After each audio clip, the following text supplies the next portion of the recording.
basically predicted this, saying that if Texas, as expected, as nearly a 2-touchdown favorite, did beat Clemson, the odds were telling you they were only 10 cents behind Oregon entering the opening round. I still feel that Oregon's one of the best teams in the country. You want to give me now from plus 350 to plus 480?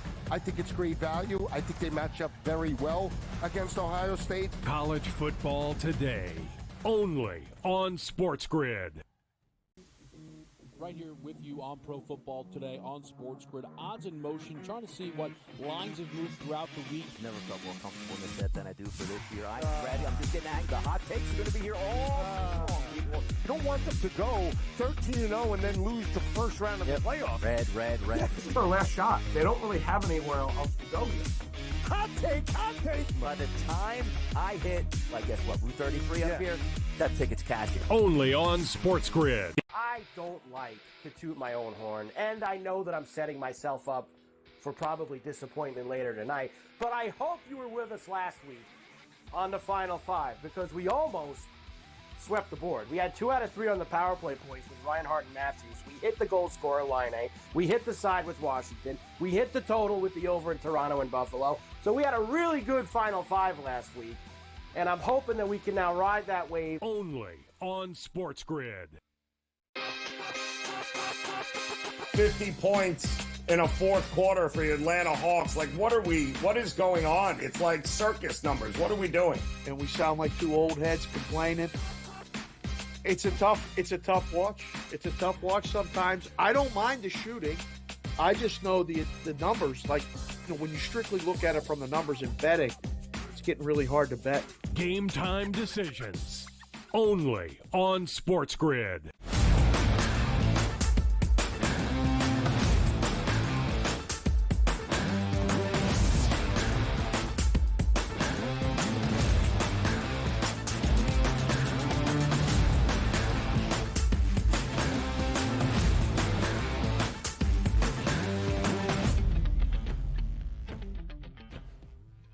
Hello and welcome to a Football Friday live right here on the early line on SportsGrid and all across the SportsGrid network. That includes sportsgrid.com/watch, where you can find your favorite destination to consume everything all across the grid. It is our first Football Friday of the calendar year 2025, and he is Joe Ranieri. I am Ben Stevens. We are here together for the next 3 hours up until 11 a.m. Eastern Time to get you set for the final weekend in the National Football League regular season. In every game that we will see on Saturday, with 2 in the AFC North, in 14 on Sunday, we will set the stage in what are the stakes, the clinching scenarios for either a playoff spot or a postseason seed around the National Football League, and that motivation and mentality and what it means for a in your betting handicaps in the final regular season weekend around the NFL. We'll also look back on a Sugar Bowl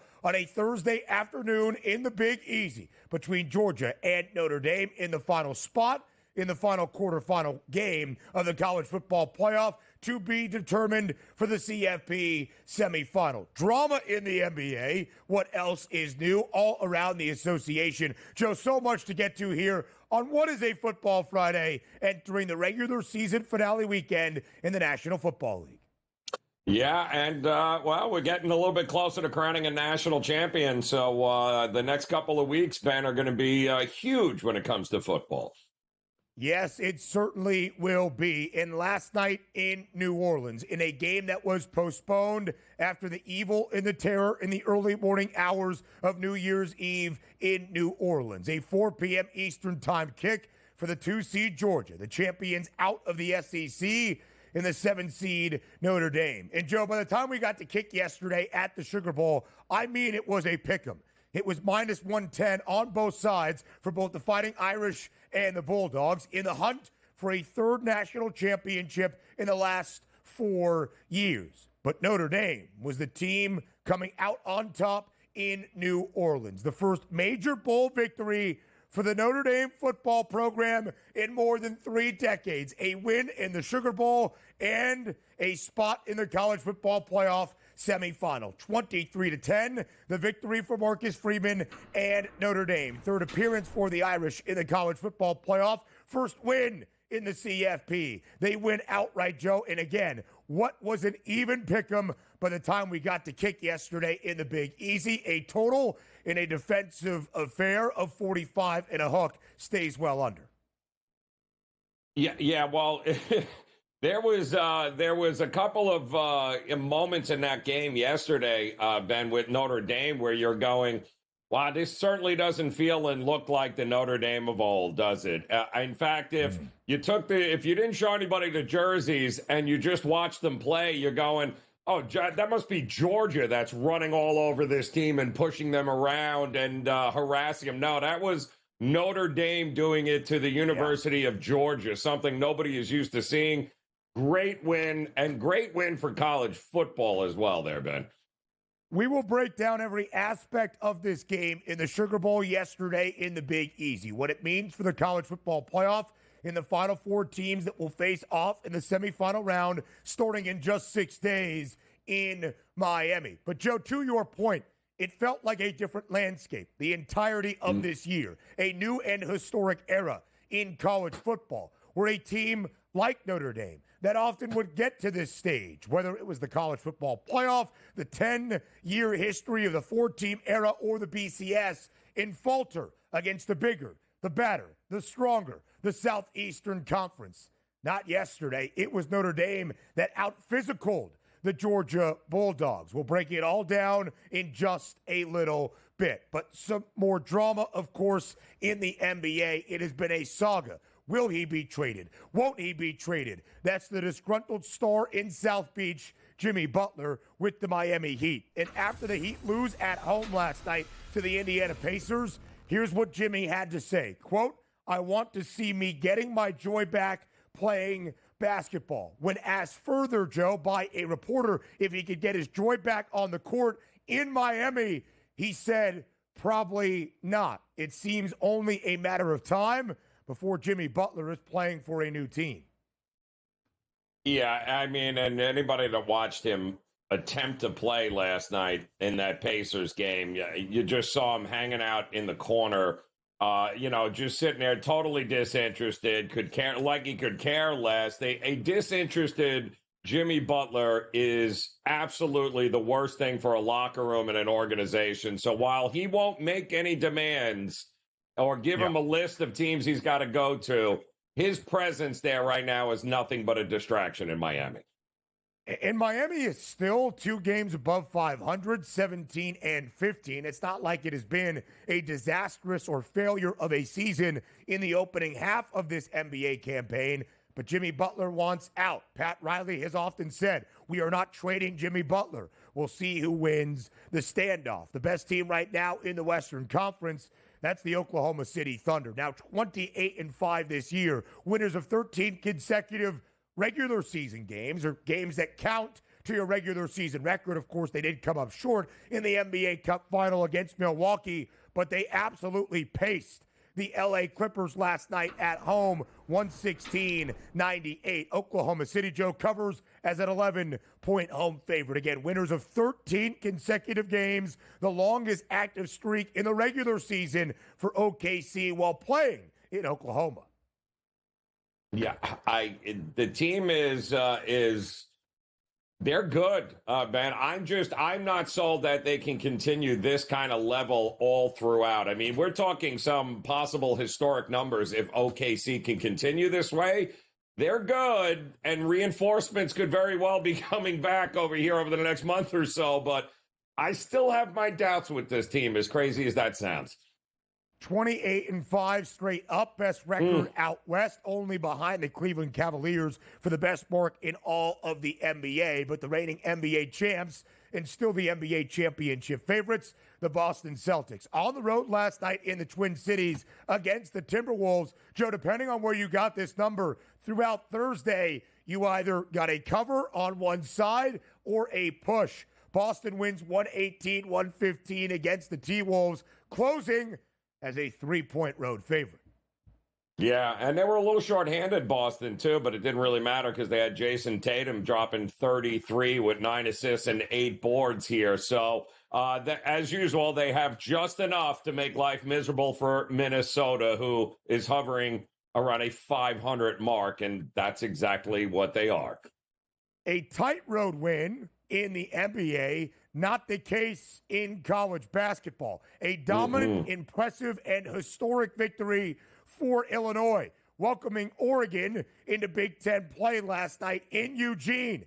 The Illini score 109, a 109-77 victory, a 32-point margin, the most we have ever seen for a team on the road against a top 10 foe. The Ducks, number 9 in the AP top 25 this week. Historic performance out of Brad Underwood and Illinois on the road in Eugene.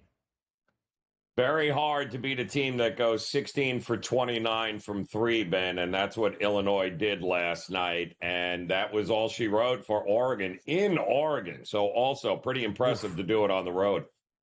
Home floor advantage, critical in conference play. Not last night. The Illini went outright as a 4.5-point road underdog. Lane Kiffin doing a lot of talking about Ole Miss. Got to back it up at least in the Gator Bowl against the depleted Duke Blue Devils. Ole Miss does that. Huge night for Jackson Dart, more than 350 and 4 touchdowns. The Red and Rebs win big, 52-20 over the Blue Devils, covering as a 17.5-point favorite. And speaking of the SEC, Jalen Milroe makes it official yesterday. He declares for the 2025 NFL Draft. More from the Sugar Bowl in New Orleans up next.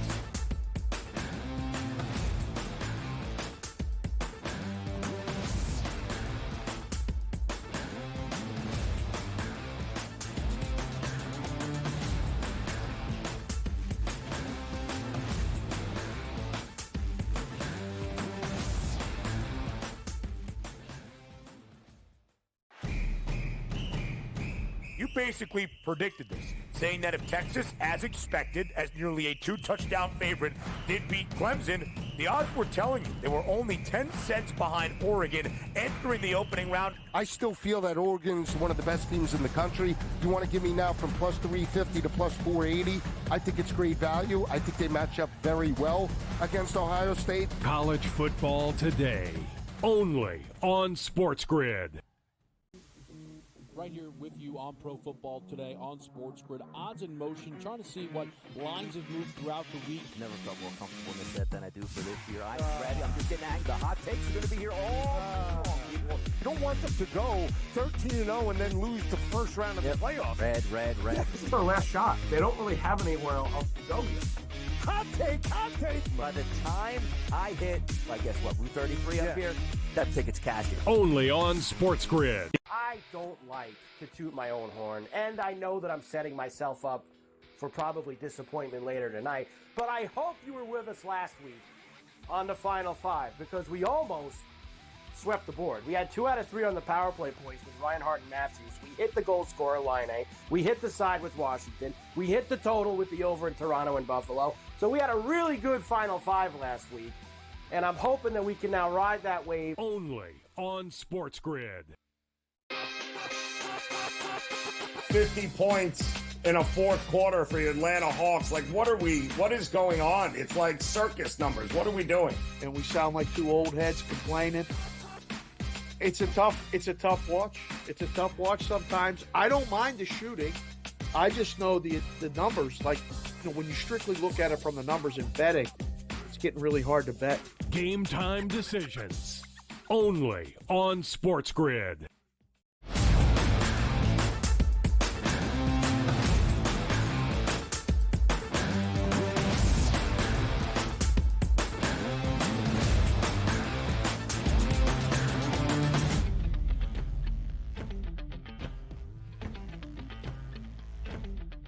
A Sugar Bowl yesterday afternoon in New Orleans, the 4th and final game of the college football playoff quarterfinal round in the first ever 12-team CFB. And of course, the reason the game was played on January 2nd and not the opening day of a new year, the terror attack in New Orleans in the early morning hours of January 1st. It was an interesting atmosphere. It felt heavy playing a football game in the Big Easy yesterday. But football providing a relief for a community that has seen its fair share of tragedy and still perceiving and processing its grief. So to play a Sugar Bowl added on an additional layer of significance in New Orleans. And for the game itself, a marquee matchup we were all waiting for. The 2-seed Georgia in the chase for a third national championship in the last 4 years, with a new starting quarterback in Gunnar Stockton making his first career start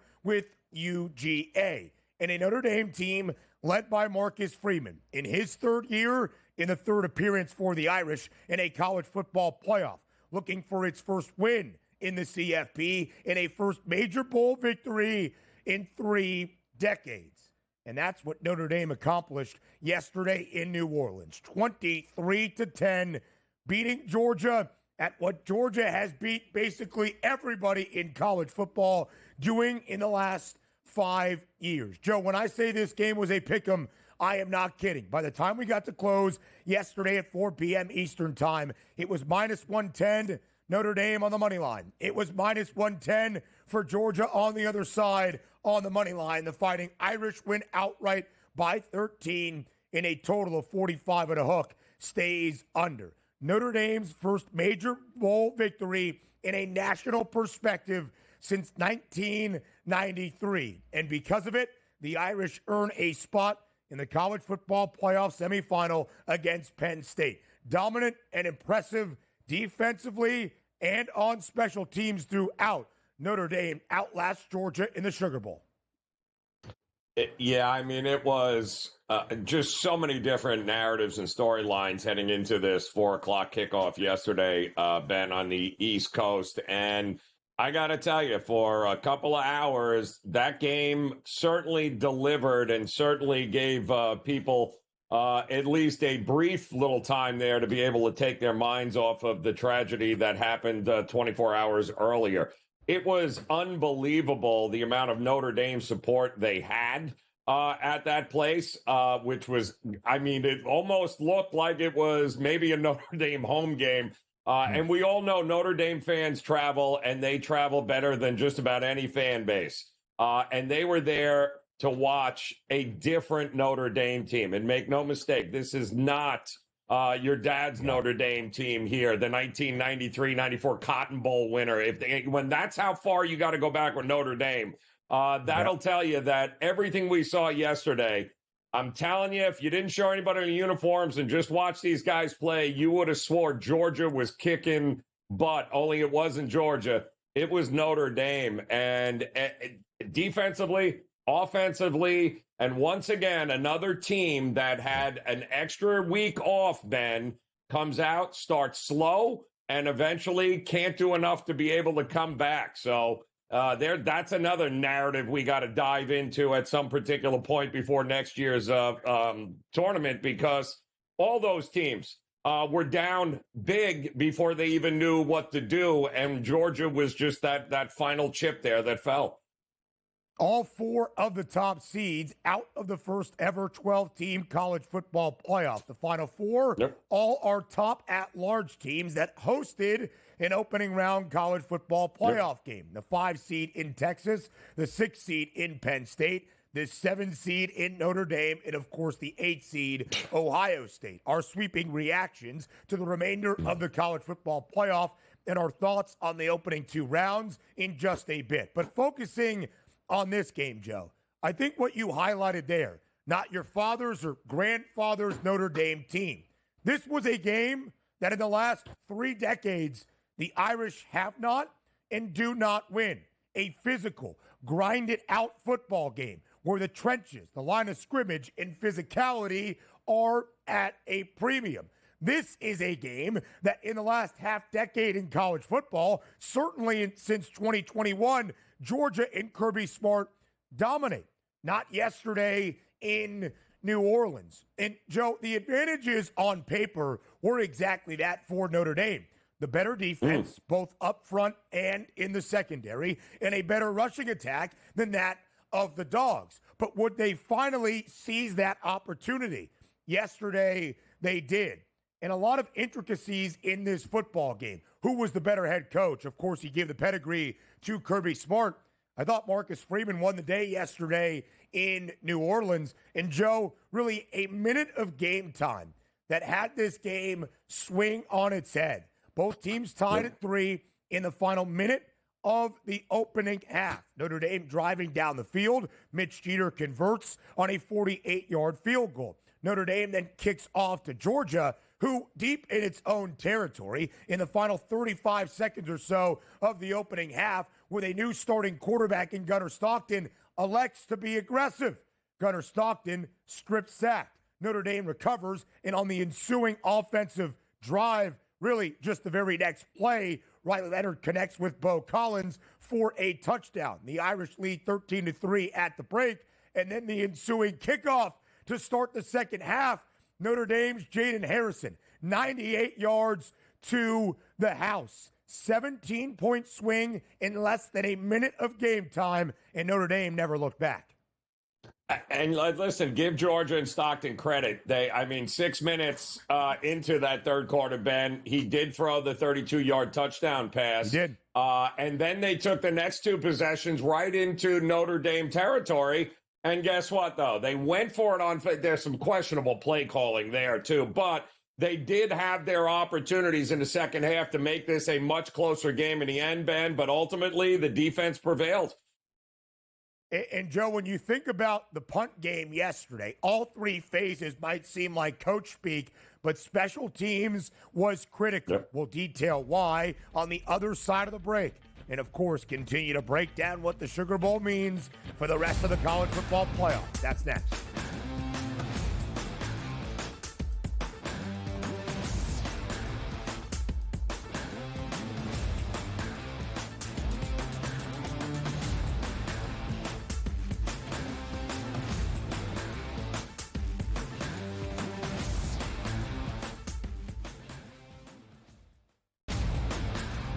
There's a lot of bowl games. I love all of them. Even if you don't like bowl games, you got to love the Pop-Tarts Bowl and what it means for college football. Who doesn't get excited for Pop-Tarts? But also, this is one of those where, Ben, I guess you could put your kids through college. Miami doesn't care about bowl games. They don't ever win those. Miami's a favorite, so they usually go take the Iowa State Cyclones. Miami doesn't play any defense whatsoever, so you automatically just bang the total. The Early Line. Only on SportsGrid. How do you find some of this great talent that you've brought in, who are still early in their career, might not have a ton of tape on them yet? I've been around this business, man, for almost 20 years. So a lot of these guys will tell you that I popped into a lot of gyms, sparred or just worked on the side or, kind of worked out, just watching. I've always loved this sport, man. I think it's the greatest. And we want to continue to put on the next up-and-coming superstars. We know we got them. Only on SportsGrid. Anyone that's been to a sporting event, the atmosphere before a game, I think Game Time Decisions has that same exact atmosphere. This is our arena.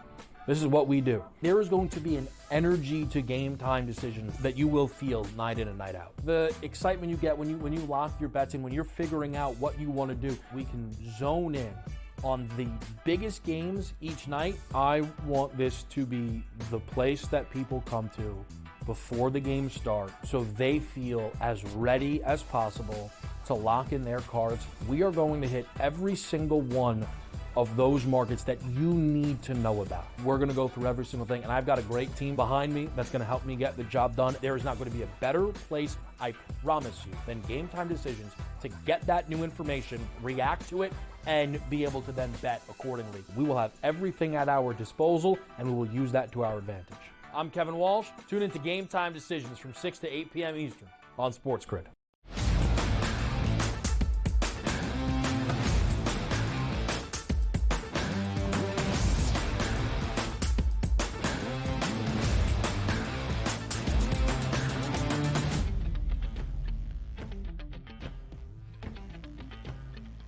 Continuing to recap the Sugar Bowl live right here on a Football Friday on the Early Line on SportsGrid. Notre Dame victorious in a low-scoring affair in the Big Easy, 23-10. The first major bowl victory for the Fighting Irish as a football program in more than 3 decades. 31 college football seasons. And Joe, yesterday it was because of a defense that outplayed Georgia. It was because of an offense that made just enough plays. And it was because of a special teams that hampered Notre Dame's success early. A couple of running into the kicker penalties on the opening punt of the game for Georgia. They also had a delay of game, disconcerting signals, if you will, on another punt that allowed Georgia to at least try a 4th and 2 that Notre Dame's defense stood tall. But ultimately, Joe, a 98-yard kick return touchdown from the Irish's Jaden Harrison to open up the second half. Mitch Jeter, now back fully healthy for Notre Dame, perfect yesterday. 3 for 3 in his field goal attempts, and then a special teams decision that allowed Notre Dame to put the game on ice. Under 8 minutes remaining in that fourth quarter, it seemed as though Notre Dame would punt on 4th and 1 deep in its own territory. But a full hockey line change. Every guy off the field, Notre Dame's offense back onto it. Georgia has to respond frantically, sprints its defense out there, and Riley Leonard is able to draw Georgia off sides, or at least into the neutral zone, which gave Notre Dame a first down, and the Irish continued to pound the football for the next 5 minutes, not giving Georgia a chance to respond from a 2-score deficit. It was a different Notre Dame team, and because of it, the Irish win their first ever game in the college football playoff in their 3rd ever trip to the CFP.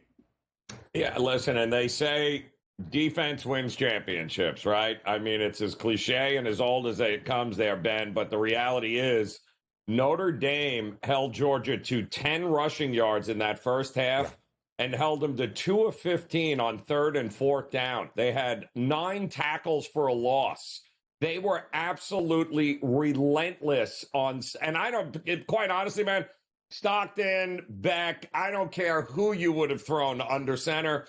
That was a masterful defensive performance by Notre Dame. We've seen now some of the best defenses in college football advance over the last week here, Ben, and that means should be one heck of a national championship, no matter which side ends up going. And, Joe, oftentimes in the last 5 years of college football, Georgia has not entered a football game as the worst of 2 defenses. But for UGA, most of this year, outside of the 2 games against Texas, when they performed incredibly so, they were. And the Bulldogs weren't bad yesterday. Notre Dame had one offensive touchdown. It was Riley Leonard on a 13-yard strike to Bo Collins after Notre Dame's defense forced a turnover. Oh, by the way, 31 takeaways for the Irish this year. That's the most in FBS college football. In 148 points converted off those 31 turnovers gained. But it was Notre Dame, not Georgia, with 4 sacks yesterday. It was Notre Dame, not Georgia, with 9 tackles for loss yesterday. Only 1 apiece for UGA, both a sack and TFL. It was Notre Dame that brought the physicality to Georgia, which is not often something we have said either about the Irish or an opponent of the Dogs since 2021. And Joe, to your point, one of the biggest storylines of the college football playoff was the injury to Carson Beck and Gunnar Stockton making his first career start for Georgia, his 4th appearance this year for UGA. Frankly, he was pretty darn good. 20 of 32 for 234 and a touchdown. Well over his pregame passing yards prop of 181 and a hook. Riley Leonard only had 90 yards through the air, but did convert on that touchdown strike to Bo Collins. But Riley Leonard, as he has often been this season, was the Irish's leading rusher. 14 carries, 80 yards, and time and again in that fourth quarter. When the Irish needed a conversion, they called number 13, and he made the play. Yeah, and he did, like he had been doing a lot this year. Very under the radar. It's amazing for Notre Dame to be this undervalued, Ben, going in, and everyone just assuming, well, it's Georgia. Well, this, even Kirby Smart said it ain't the Georgia old. It's a different year in college football. What it means for the CFP semi next.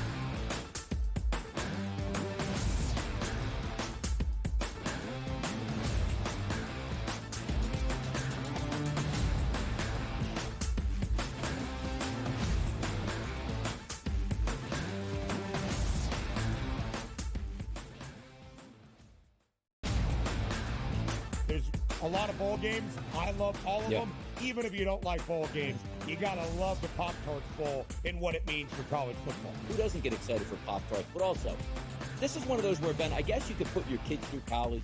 Miami doesn't care about bowl games. They don't ever win those. Miami's a favorite. They usually go take the Iowa State Cyclones. Miami doesn't play any defense whatsoever, so you automatically just bang the total. The Early Line.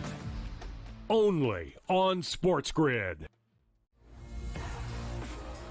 How do you find some of this great talent that you've brought in, who are still early in their career, might not have a ton of tape on them yet? I've been around this business, man, for almost 20 years. So a lot of these guys will tell you that I popped into a lot of gyms, sparred, or just worked on the side, or, kind of worked out, just watching. I've always loved this sport, man. I think it's the greatest. And we want to continue to put on the next up-and-coming superstars. We know we got them. Only on SportsGrid. Anyone that's been to a sporting event, the atmosphere before a game, I think Game Time Decisions has that same exact atmosphere. This is our arena. This is what we do. There is going to be an energy to Game Time Decisions that you will feel night in and night out. The excitement you get when you lock your bets in, when you're figuring out what you want to do, we can zone in on the biggest games each night. I want this to be the place that people come to before the games start so they feel as ready as possible to lock in their cards. We are going to hit every single one of those markets that you need to know about. We're going to go through every single thing, and I've got a great team behind me that's going to help me get the job done. There is not going to be a better place, I promise you, than Game Time Decisions to get that new information, react to it, and be able to then bet accordingly. We will have everything at our disposal, and we will use that to our advantage. I'm Kevin Walsh. Tune into Game Time Decisions from 6 to 8 p.m. Eastern on SportsGrid.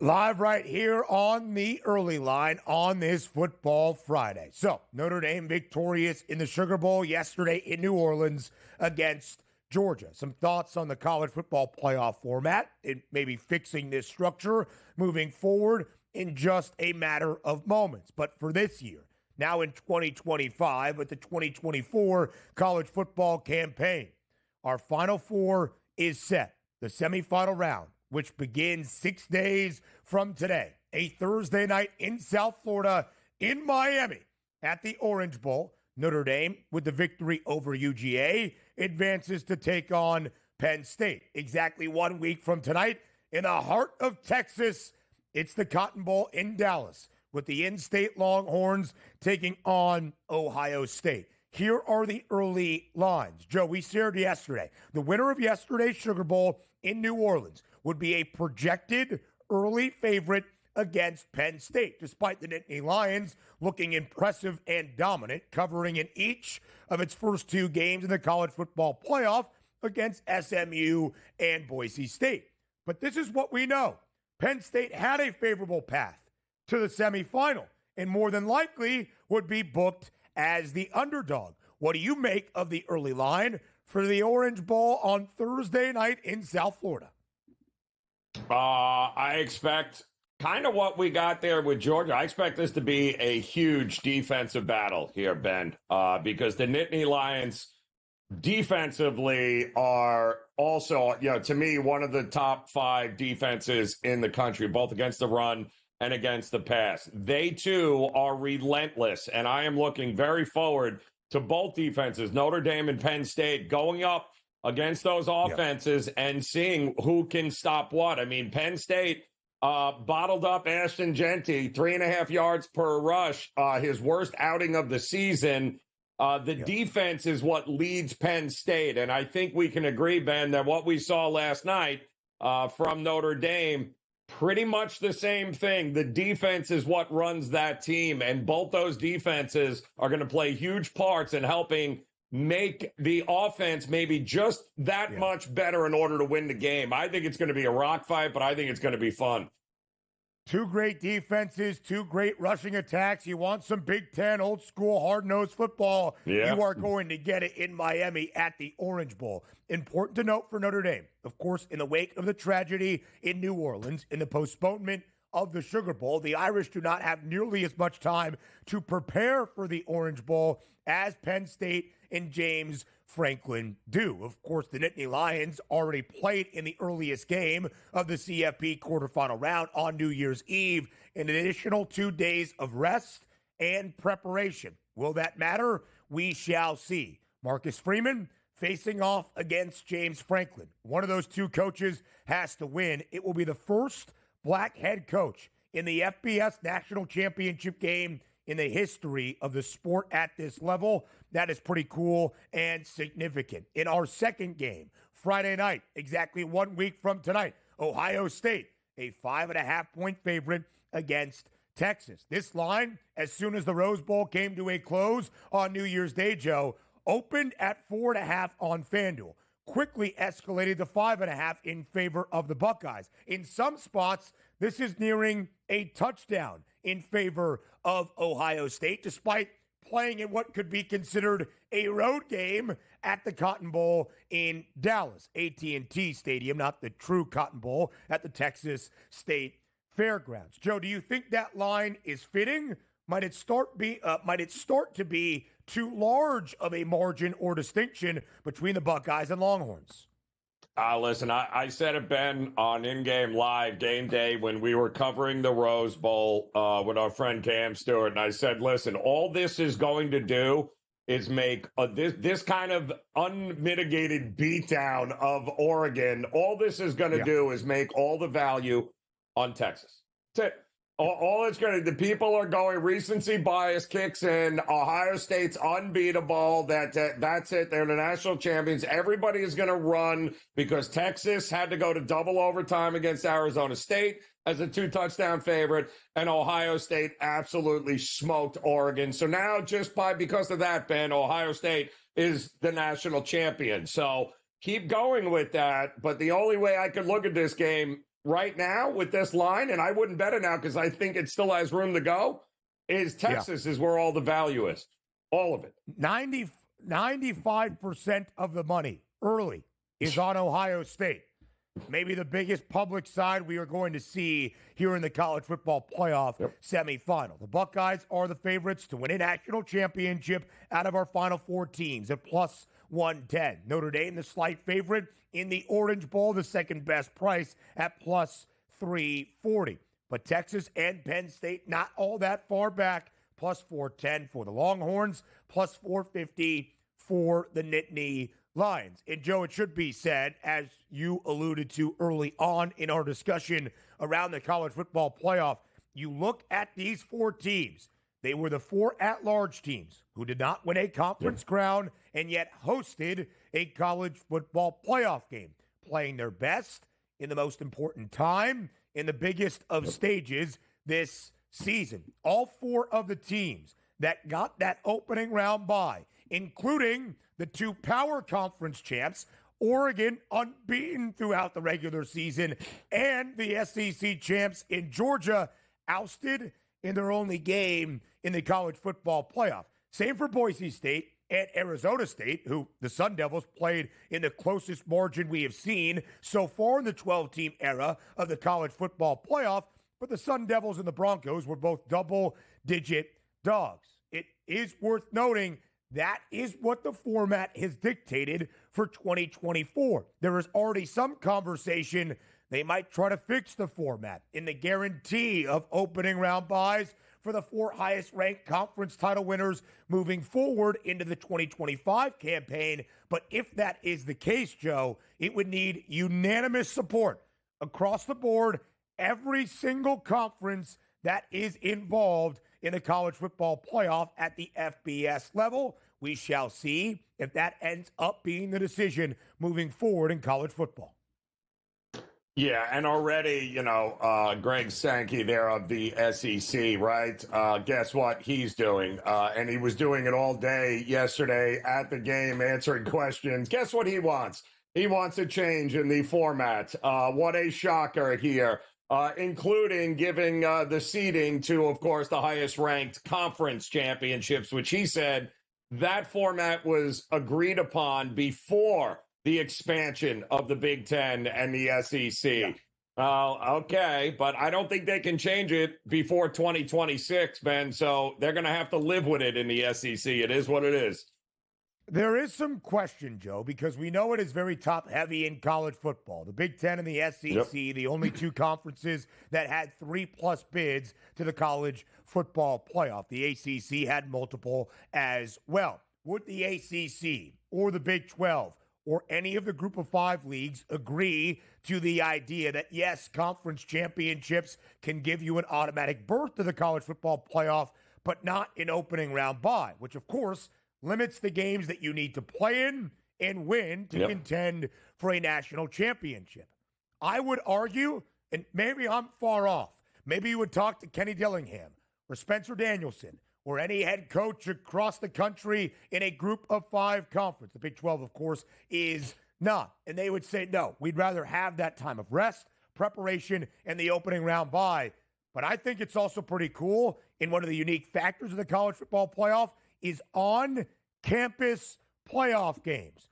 And I wonder if Boise State would rather play in the blue than in the Fiesta Bowl, or Arizona State would welcome teams to Tempe to have that game in the home field advantage that we know it can be in college football rather than the opening round bye. Again, that's just my perspective. Maybe I'm off base. I guess we'll find out moving forward, but we still have a national championship to be crowned in college football this year. The NFL regular season finale next.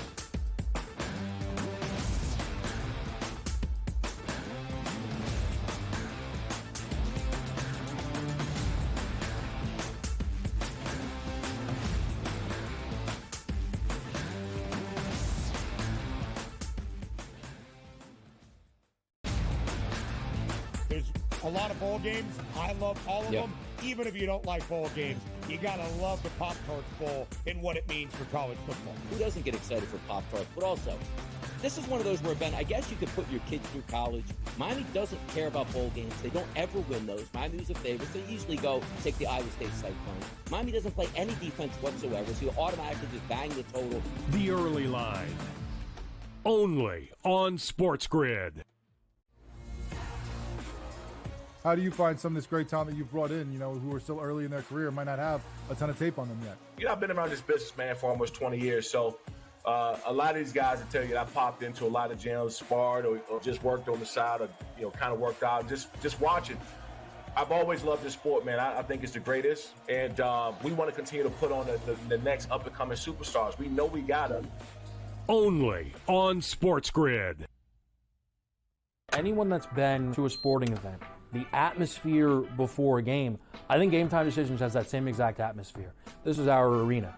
This is what we do. There is going to be an energy to Game Time Decisions that you will feel night in and night out. The excitement you get when you lock your bets in, when you're figuring out what you want to do, we can zone in on the biggest games each night. I want this to be the place that people come to before the games start so they feel as ready as possible to lock in their cards. We are going to hit every single one of those markets that you need to know about. We're going to go through every single thing, and I've got a great team behind me that's going to help me get the job done. There is not going to be a better place, I promise you, than Game Time Decisions to get that new information, react to it, and be able to then bet accordingly. We will have everything at our disposal, and we will use that to our advantage.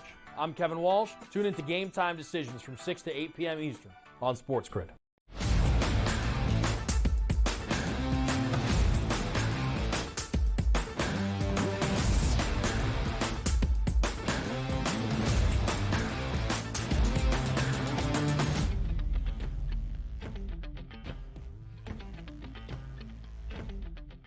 A football Friday entering week number 18 around the National Football League. It is our regular season finale weekend in the NFL. So over these next 2.5 hours or so, you will get everything you need to know. All the information, all the potential scenarios, and the stakes for each and every individual matchup. All 16 games that we have starting tomorrow night with a couple of AFC North duels that will ultimately decide the division and playoff seeding in the AFC in all 14 games on Sunday, including the very final game of Sunday, the very final game of the regular season in the National Football League. It is game 272. It is as good as you could ever hope or dream for in a regular season finale because of what is on the line between the Lions and the Vikings in the Motor City on Sunday night. Joe, the winner of this game between Detroit and Minnesota will claim the NFC North divisional crown. The winner of this game between Detroit and Minnesota will be the number 1 seed in the NFC. It is the first time in more than 30 years that the final game of the NFL regular season will determine a 1 seed in a conference. You got to go all the way back to the 1993 NFL campaign to find a game with similar stakes. It is the first time in NFL history we will see 2 teams that each have 14 wins face off against one another in a regular season affair. Yes, it is a longer regular season now than ever in the history of the NFL, but still a historic matchup with so much at stake on Sunday night in Detroit. So now let's talk the actual game itself in the numbers. A 2.5-point spread in favor of the Lions at home, maybe the highest total we will see in the NFL in the last 4 or 5 seasons at 56.5. Joe, where do you begin your breakdown for Sunday night in the Motor City? Well, it's interesting, Ben, when you look at this Detroit team, right? Or let's say Minnesota, who's won, 9 straight games. They've covered their last 4. They're 14-2 on the season, but they last lost to the Lions in week 7. And then they followed that up with a loss to the Rams a week later. So you can make the argument, Ben, that they lost the Lions game twice. But it's been all wins since then. And the Lions, ironically enough, the only 2 losses they have this year, Ben, came at home. And they, too, find themselves 14-2 on the season. They haven't lost since Buffalo came to town and beat them, 3 weeks ago here. But they have overcome the injuries. They love playing at home. Dan Campbell is going to roll the dice. And I think styles make fights here. This is a absurd total of 56.5. And it's finally started to come down, Ben, because it was up over 57 a couple of days ago. But finally, people are starting to realize how unbelievably ridiculous a number that is, even for these 2 teams here. This is going to be a playoff game. Make no mistake about it. Neither of these 2 teams want to be the 5 seed. Neither of these 2 teams like each other. There's revenge to factor in here. Ultimately, I think this is going to come down, well, crazy enough, right? With a 56.5 total, Ben. It's going to be about the defense here. I don't know that Brian Flores is best served blitzing the world at Jared Goff because of the weapons Jared Goff has access to. And quite honestly, his numbers against the blitz are actually over the top good. So I do think there are going to be some wrinkles thrown in this game. I don't think the offenses are just going to be scoring at will here. Even for a decimated Lions defense, they know they've got to come up with some stops, and they know this team better than anybody.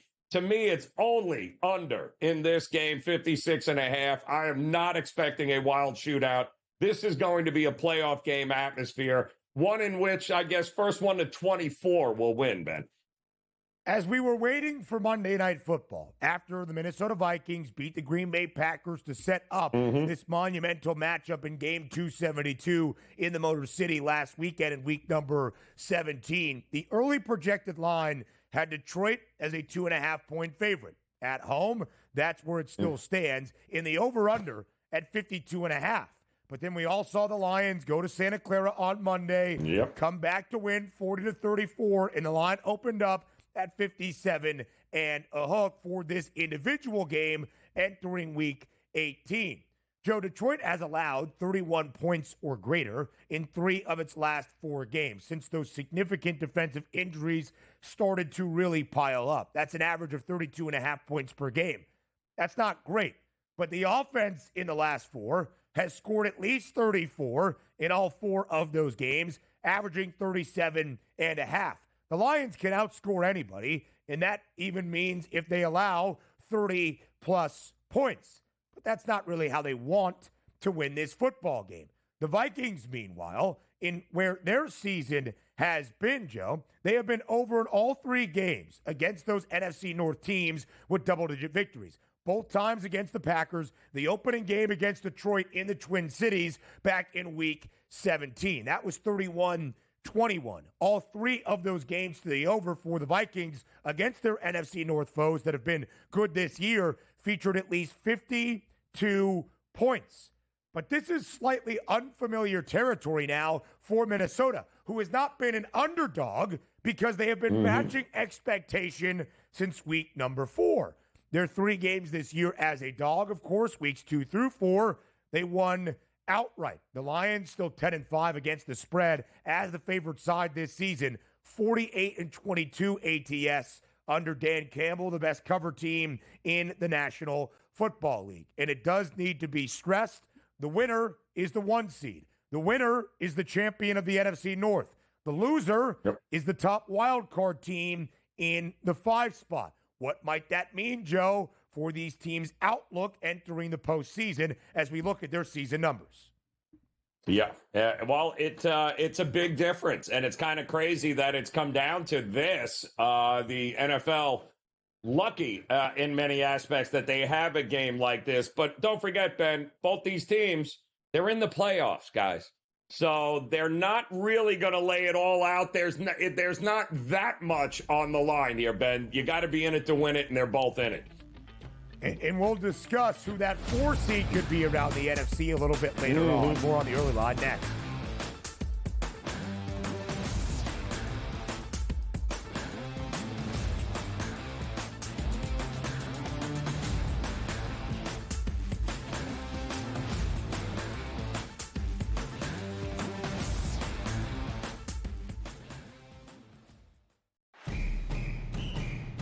You basically predicted this, saying that if Texas, as expected, as nearly a 2-touchdown favorite, did beat Clemson, the odds were telling you they were only 10 cents behind Oregon entering the opening round. I still feel that Oregon's one of the best teams in the country. You want to give me now from plus 350 to plus 480? I think it's great value. I think they match up very well against Ohio State. College football today, only on SportsGrid.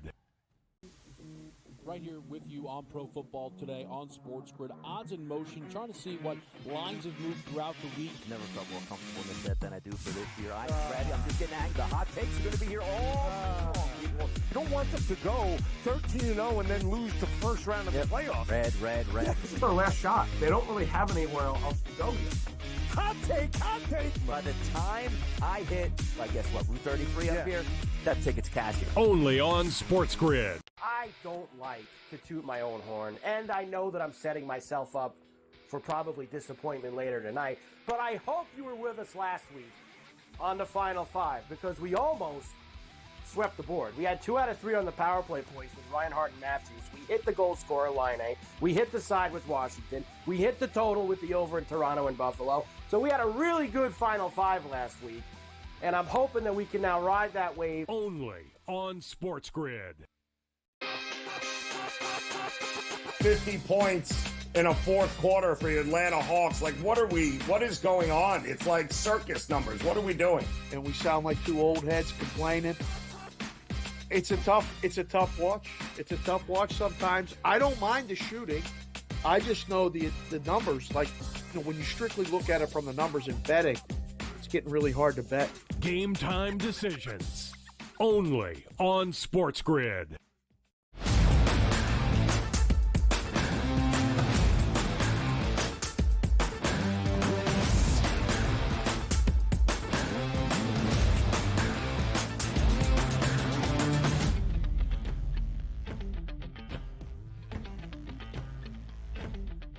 Live right here on the early line on SportsGrid. It is a football Friday, entering week number 18 around the National Football League. So everything that is on the line and at stake for this final regular season weekend. That means clinching a playoff spot, winning a divisional crown, or just improving your seed line around your postseason picture. And Joe, we don't have to wait long for Week 18 to get started.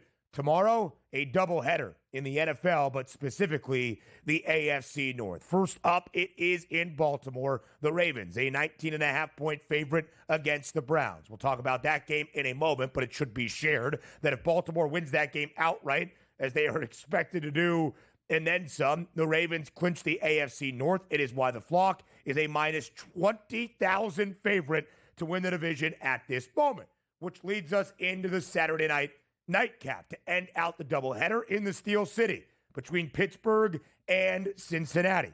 You will see the Bengals as a slight road favorite, where it stands right now, 1.5 in the spread, minus 130 on the money line. That total stands at 48.5. So here are the stakes. If the Ravens do beat the Browns, which is what we expect, again, a 19.5-point favorite now, Baltimore wins the AFC North.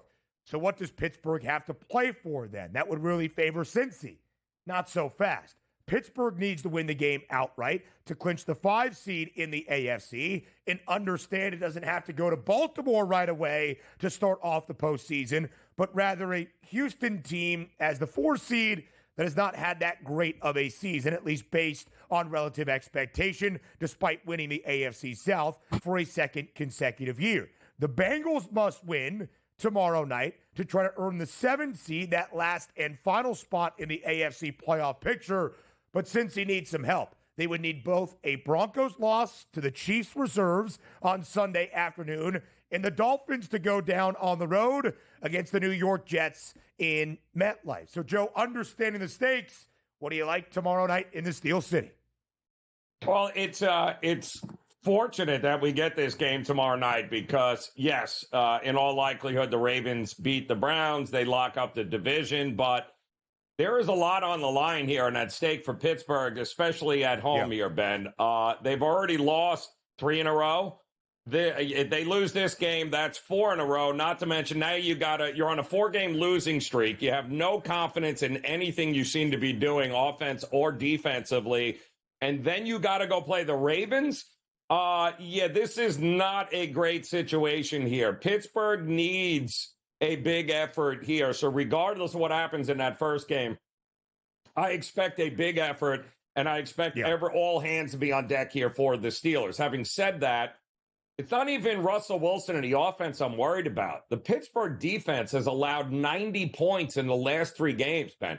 They've only scored 40, but that's another issue to talk about. I mean, we're talking about a Pittsburgh team that's only 2-4 against the number in the last 6. But the thing that has stood out to me isn't Russell Wilson struggling without Pickens on the field. It's that this defense has allowed 90 points in the last 3 games. And what do you think Cincinnati is going to do to you? We already saw in the first game, Ben, they went toe-to-toe, each team 1,000,000 points. They racked up 500 yards of offense on the Cincinnati defense. But let me ask you a question. What defense has been better as of late? It's Cincinnati's. Way better than what Pittsburgh is. So you're not racking up 500 yards of offense again on Cincinnati. This defense is in trouble for Pittsburgh, and that's ultimately what may make them have to face the Ravens next week, Ben. If the Steelers were to lose and the Chargers are to win on Sunday afternoon in Las Vegas, LA very intently looking at what happens on Saturday in the AFC North, the Steelers would be the 6th seed, a road trip to the Charm City to a Ravens team where they played just a couple of weeks ago and got beat bad by 17 points. And Joe, we know for Cincinnati, it's been the offense that has kept them even in this spot, despite an 0-3 winless start with a chance to even qualify for the postseason. And Joe Burrow playing at an MVP level. 284 in a hook, his passing yards prop. 2.5 passing touchdowns. 8 consecutive games now for Joey B, which is an NFL record, by the way, with at least 250 passing yards and at least 3 passing touchdowns in the same game. He will need to be sensational once again on the road in Pittsburgh on Saturday night. The first game of Saturday in Baltimore. We break down next in the rest of the Week 18 slate on the other side of the break on the early line.